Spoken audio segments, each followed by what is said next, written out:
السلام علیکم۔ کامیابی حاصل کرنی ہے تو یہ ٹوٹکے آزمائیں۔ کسٹرڈ والی جیلی کو جلدی جمانے کے لیے جیلی کو ٹھنڈا جلدی کرنا ہو تو یوں کریں کہ بہت تھوڑا پانی گرم کر کے جیلی کے ایک پیکٹ اس میں حل کر لیں، بقیہ پانی ٹھنڈا ڈالیں، اس طرح جیلی جلدی جم جائے گی۔ سونف کے فائدے: سینے اور پیشاب کی جلن کا خاتمہ کرتی ہے، یرقان کے لیے مفید ہے، معدے اور آنتوں کی سوزش کو دور کرتی ہے، سونف ہاضمہ درست کرتی ہے، پیشاب کی بندش کو دور کرتی ہے۔ سیب کھانا دانتوں کی صفائی کے لیے بہترین ہے، دانت کی صفائی کر کے منہ کی بدبو کا خاتمہ کرتا ہے، اور سیب ویسے بھی صحت کے لیے بھی کافی فائدہ مند ہے۔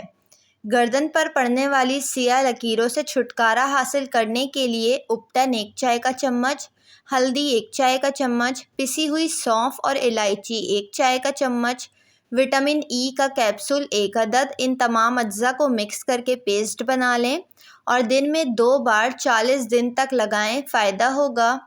چٹکی ہوئی یا ٹوٹی ہوئی پلاسٹک کی بالٹی جوڑنے کے لیے: پلاسٹک کی بالٹی آج کل ہر گھر میں استعمال ہوتی ہے، اگر ان کے پیندے میں کریک آ جائے تو پوری بالٹی ہی ضائع ہو جاتی ہے کیونکہ نیچے سے پانی نکلنے لگتا ہے۔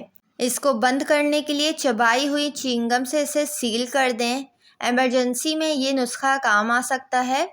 ٹی بیگ پیروں سے بدبو ختم کرتے ہیں، تھوڑے سے گرم پانی میں ڈال کر اپنے پیروں کو چند منٹ کے لیے رکھ دیں۔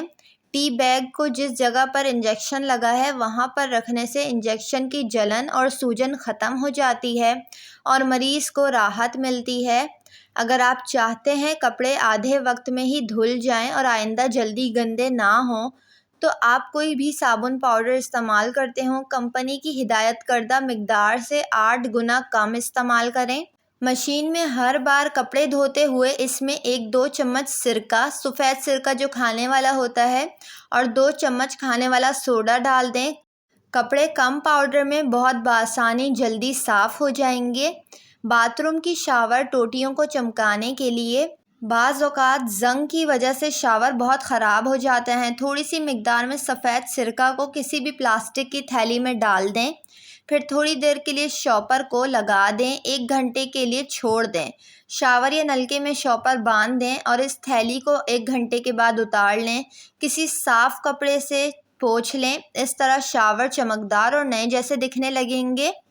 ٹی بیگ آنکھوں کی تھکن کے لیے بہت مفید ہے، اس کو تھوڑا سا نچوڑ کر آپ کچھ دیر کے لیے آنکھوں پر رکھ کر پھر ہٹا لیں، اس سے آنکھوں کی تھکن محسوس نہیں ہوگی اور آپ تر و تازہ محسوس کریں گے۔ ویڈیو کو لائک اور چینل کو ضرور سبسکرائب کر لیں۔